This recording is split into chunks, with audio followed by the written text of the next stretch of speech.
Hello, my name is Laurel Papworth and I've put together the top 5 Facebook pages for Australia in travel using my Silk Charm score.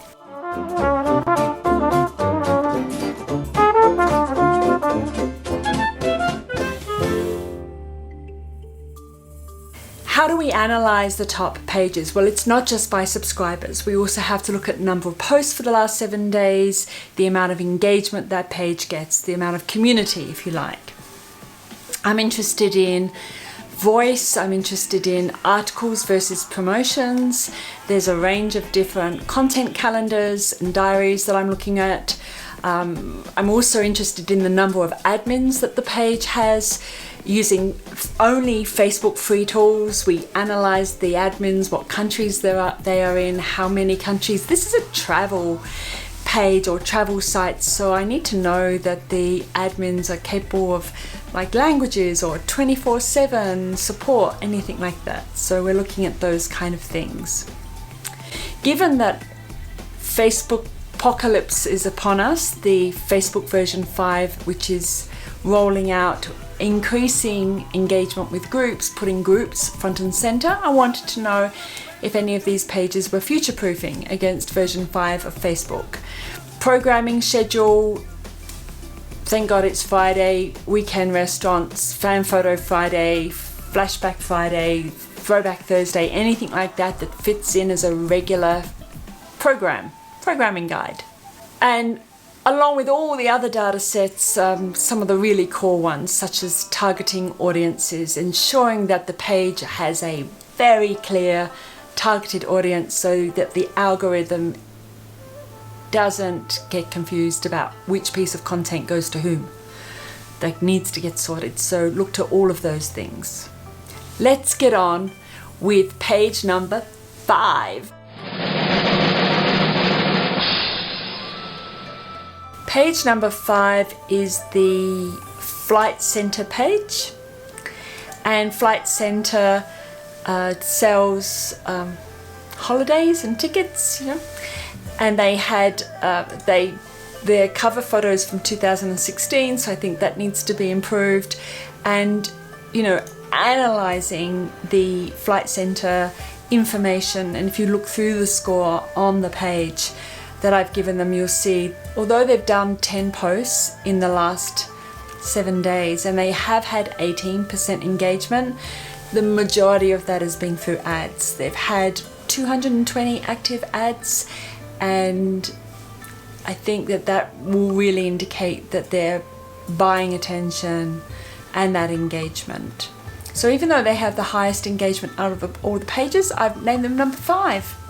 Maybe you would put them somewhere else. But again, it's about paid engagement. Don't diminish paid engagement. It's an art to get people to engage with ads as much as it is an art to get people to engage with content. So there you go. I do think that if they spent more time on their posts, and I looked, they didn't have a core audience, they didn't have contextually relevant posts, they didn't have articles, they were a distribution page linking to articles elsewhere, forcing people off Facebook to read those articles rather than bringing them into Facebook so that the whole Facebook page looked like a magazine. So I think if they moved into that area, their ROAS, their return on ad spend, would be much better, but it's up to them. They're number 5 on the list.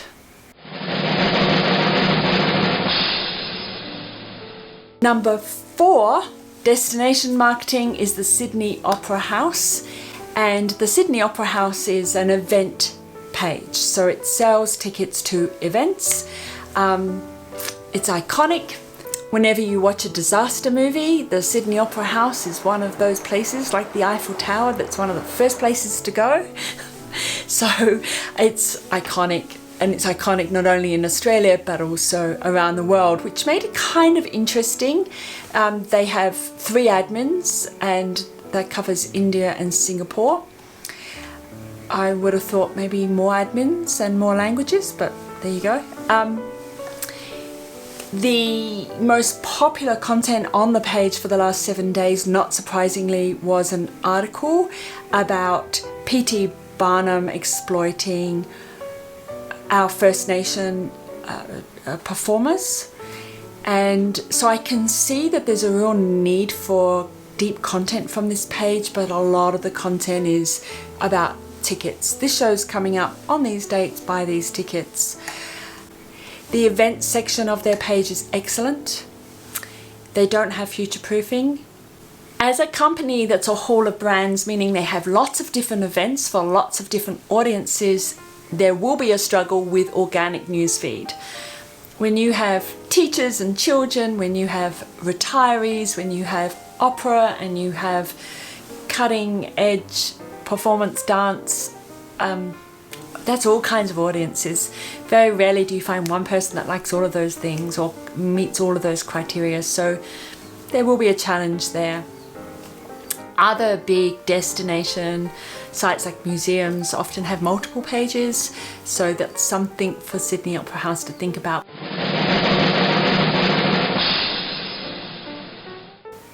Sydney Tourism does a lot of community building with their posts. They often engage with Instagrammers, landscape photographers, wildlife photographers, that sort of thing. They attribute them on their page to encourage the readers to go follow those people, and they do an Instagram photo of the day, that kind of thing. So Sydney Tourism for Sydney City is a great marketing page. They're not selling tickets, so it's not like they're the Sydney Opera House trying to sell events. It's not like they're the flight centre trying to sell flights and holidays. They're marketing and allowing the others to really do the sales part, to be part of that travel economy, to be part of that experiential economy.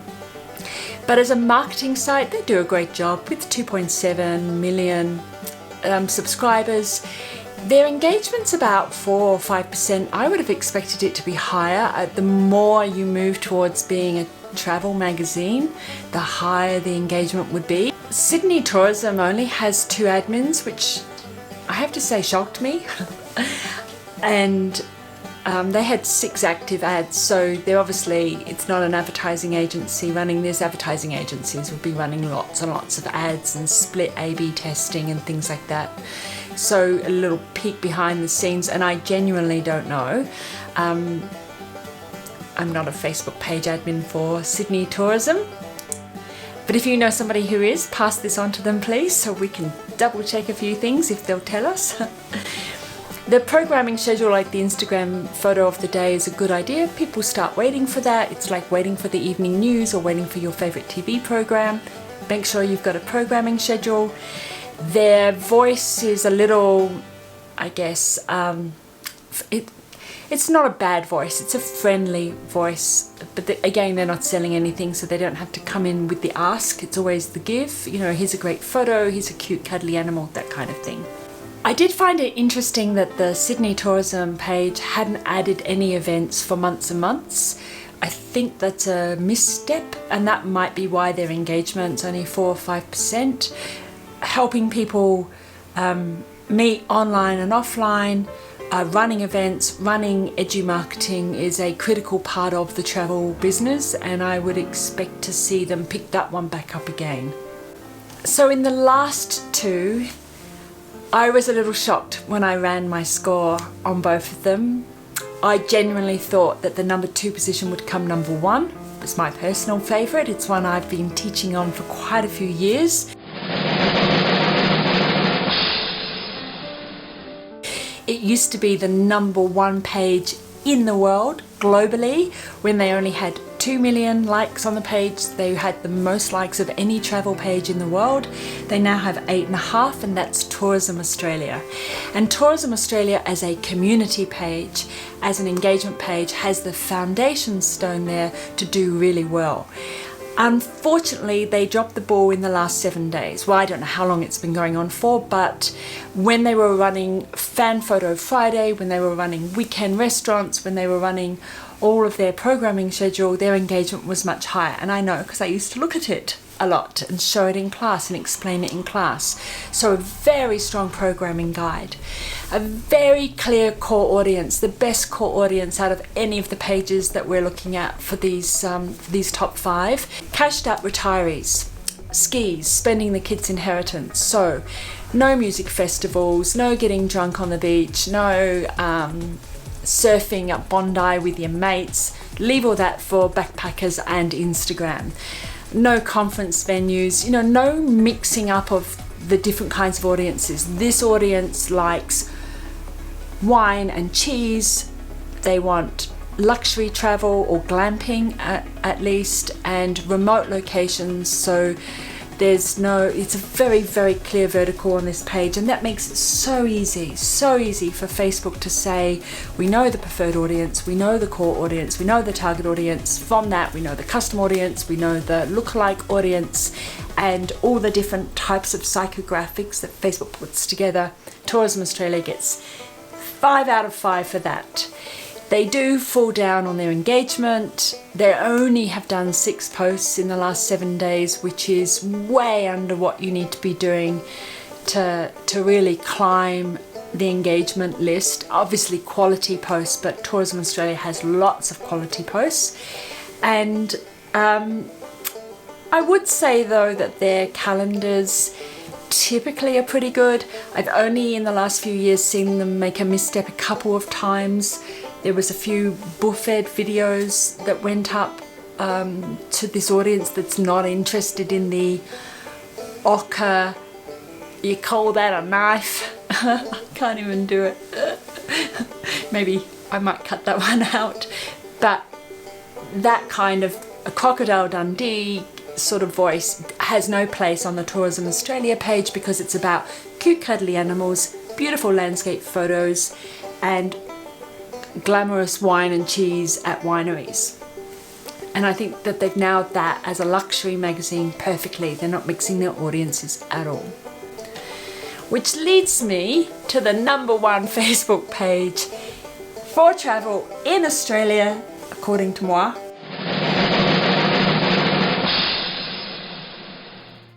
And everything that I looked at, all the analytics, the qualitative, community-based stuff, everything leads me to Qantas.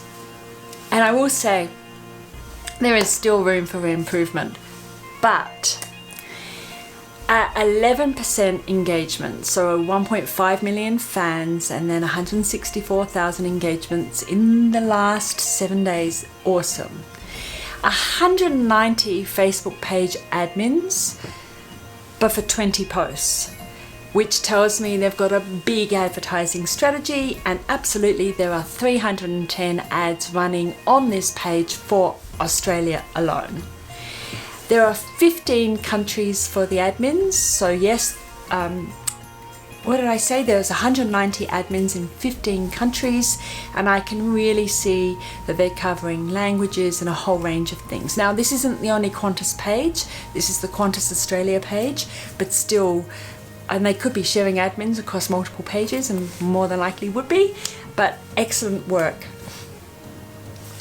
One of the few pages to be doing future proofing, they have groups, a group at least, and it's really taking something that their B2B audience, and Qantas has made it clear, not at a social media level but at a senior public level, that they're the B2B airline, and they have things, their group is called Qantas Points Growth Hacks or something, and I don't know whether that was something, a group that they acquired, or whether it's one they grew from scratch, but they're definitely moving in the direction of groups, which I think is excellent future-proofing in case pages do fall off a cliff, and the ads with them, like we're expecting once version 5 of Facebook comes out. Voice, you know, is it funny, entertaining, educational, edgy? I think we would put Virgin in the edgy area. No. Much more corporate-y.